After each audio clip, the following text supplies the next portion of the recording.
Good morning. Welcome to another of my monologues. Thanks for joining me. Cheers. Having a cup of coffee and the first pipe of the day whilst I cogitate on all things good. I was sent yesterday.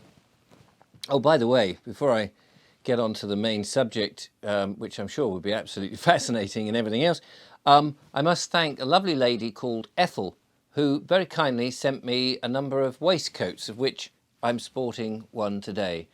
Sadly, her husband died, and he used to wear waistcoats, bless him, and she didn't know what to do with them, but she knew that I enjoyed them, and she sent them to me. How kind is that? That is really kind. Thank you so much. It's so nice, and they're lovely.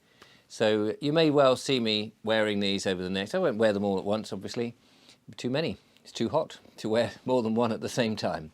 Anyway, I wanted to talk about something that was sent to me yesterday, and I'd heard about this. It's a bill that's going through Parliament. You know, while you've been distracted looking over there, quietly this bill is going through Parliament. I say quietly, it's perhaps not as quiet as all that, because people are these days quite switched on to what's going through Parliament and keeping a beady eye on these things that are happening. Well, this is a bill that's called Public Authorities Fraud, Error and Recovery Bill 2025. I will leave a link in the description and you can have a look at it for yourself. I was told, I haven't had a chance to look at it in any great detail myself, so please don't take whatever I say as gospel, as I'm sure you don't anyway. I've been trying to get the last bits and pieces done for my book, Biggleswick, the town that wouldn't comply. But I was told that this is a bill that will enable the government to have a poke around in your bank account. Now, I'm sure that you've heard about this probably from other people.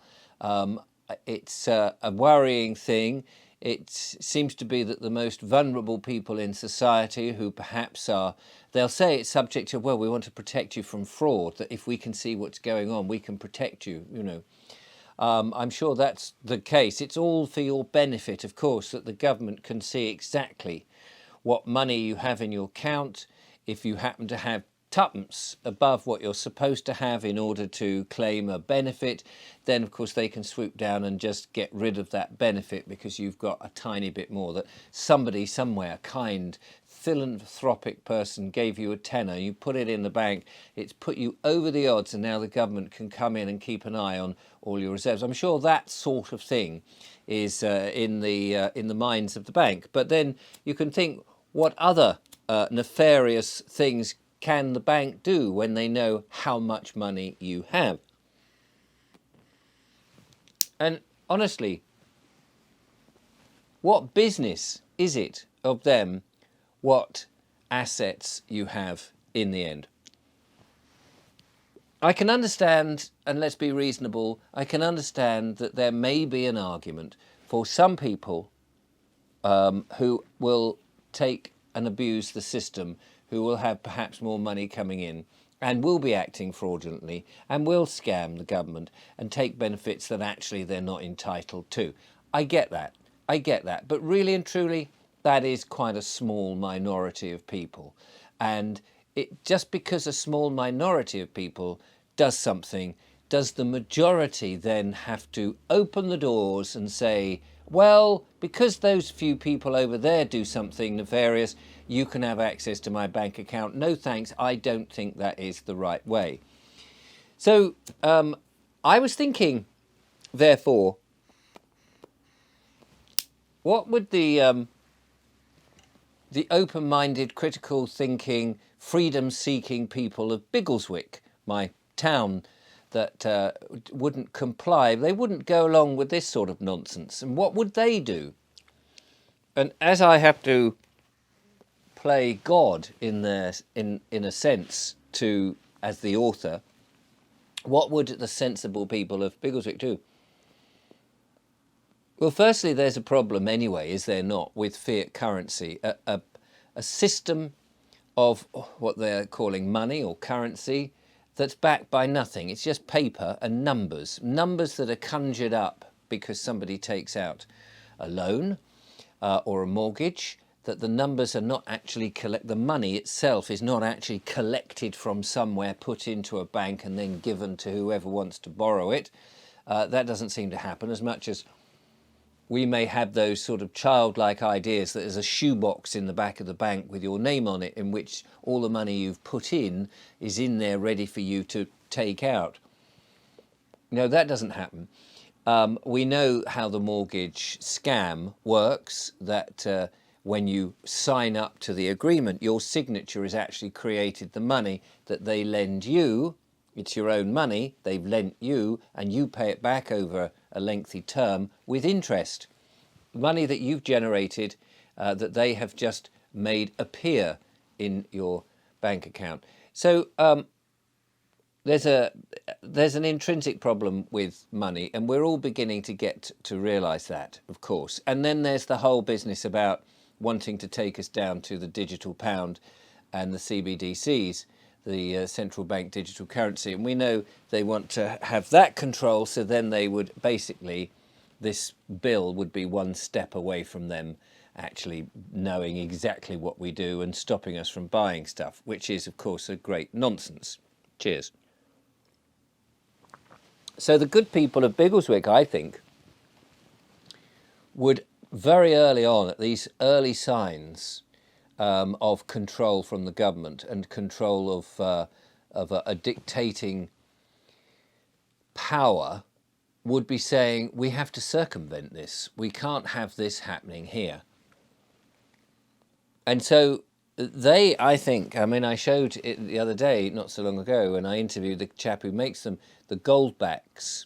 This is a gold note with thousandths of a troy ounce into it, or other denominations of gold actually attached. And I think that would be an option, although they probably would go to a mixture of gold and silver coins that have the value in the coins, and possibly have to mint their own stuff. That might sound, incredibly difficult to do, but within a 20 to 30,000 market town community and surrounding villages that are slowly coming on board, I think that more and more businessmen, entrepreneurs, would start to say, do you know what, I don't want them looking in my bank, thanks very much, either. I actually quite like these freedom-loving people. They're honest, they're honourable, they mean and they do what they say, and they're not into these sort of backhander, back pocket secret dealings. And I think that in Biggleswick and in a community of like-minded people, they would trade, they would find some other mechanism and get their money out of these banks. There would be somebody who would start to instigate their own private bank, a bank that would only accept funds, if I can use these old terms, that had value, and would exchange these funds value for value, not bits of paper. So that in the end, these old systems of banking with fiat currency, currency backed by nothing, at the end of the day would go under, or they would have to change. After all, if people just continually withdrew their money or insisted that their bosses, whether at a corporation or whether at a family-run business, simply said, I don't want to be paid in fiat currency. If you want me to work for you, I want to be paid in gold and silver, or I want to be paid in some other form. It may be Bitcoin, whatever. I'm not particularly interested in that, but it could be.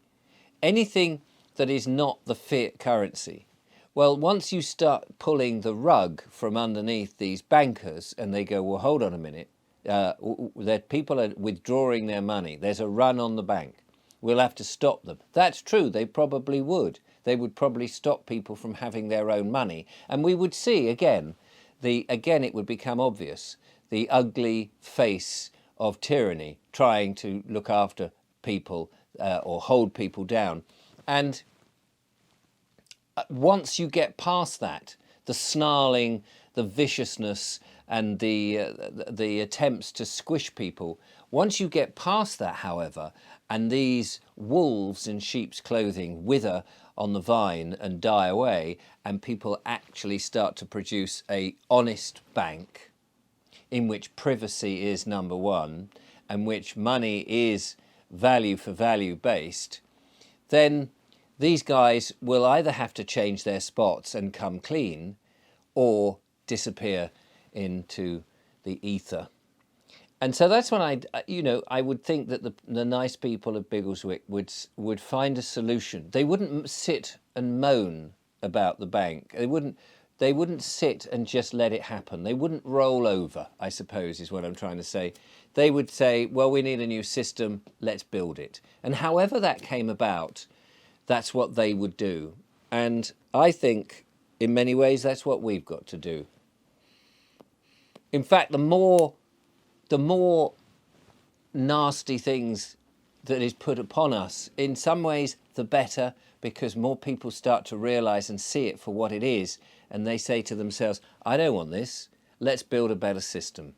Thank you for watching. If you did, I'll leave the link to the Public Authorities Fraud, Error and Recovery Bill, and you can make of it what you will. And if I've got it wrong, I apologise, and I'll see you on the next one. Till then, goodbye.